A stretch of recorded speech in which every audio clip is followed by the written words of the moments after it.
यह कहानी है आरोही और एक गुड़िया की, जो एक छोटी लड़की है। एक दिन की बात है। आरोही सुबह पार्क में टहलते हुए जा रही थी। तभी उसे एक रोती हुई बच्ची मिली। आरोही ने उससे रोने का कारण पूछा, तो लड़की ने बताया कि वो जिस गुड़िया से खेल रही थी, वो इसी पार्क में कहीं खो गई हैं। आरोही ने उस बच्ची को उसकी गुड़िया ढूंढ लाने का आश्वासन दिया, जिससे वो बच्ची चुप हो गई। आरोही ने गुड़िया ढूंढने के लिए समय मांगी और फिर दूसरे दिन गुड़िया लाने का वादा करके वहां से चली गई। पर गुड़िया ना तो आरोही को मिली और ना ही उस बच्ची को।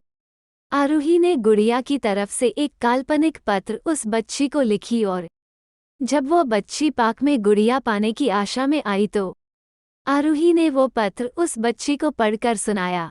पत्र इस प्रकार था, कृपया रोना मत, मैं समय समय पर उस गुड़िया के बारे में तुम्हें लिखती रहूंगी, बस तुम रोना मत। अब आरोही रोज उस खोई हुई गुड़िया की तरफ से काल्पनिक पत्र लिखने लगी और लगभग रोज ही उस बच्ची को पढ़कर सुनाती, जो कि यात्रा का काल्पनिक वर्णन हुआ करता था।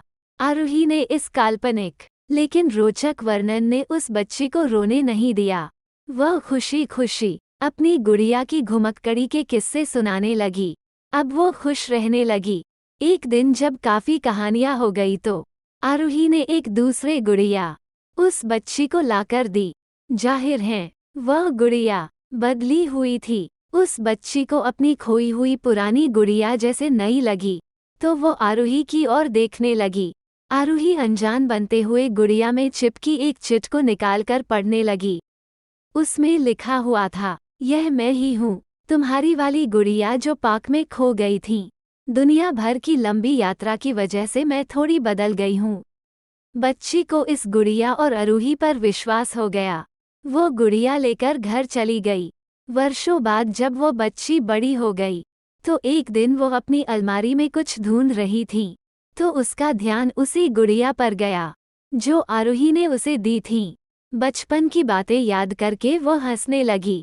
उसे सब समझ आ चुका था कि आरोही ने कैसे उसका मन रखा। उसे उस गुड़िया पर फिर प्यार आने लगा।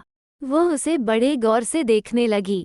तभी उसकी नज़र गुड़िया की फ्रॉक की आस्तीन में छुपे एक छोटे से पत्र पे गई। उसने बड़ी व्याकुलता से वो पत्र निकाला और पढ़ने लगी। पत्र में संक्षेप में यह लिखा हुआ था, हर वो चीज़ जिससे तुम प्यार करती हो, कभी न कभी तुमसे खो जिएगी, और जो तुम्हारे पास होगी वही तुम्हारे लिए सच्चे रूप में बनी होंगी। रूप भले ही भिन्न होगा, पर प्यार एकदम खालिस होगा।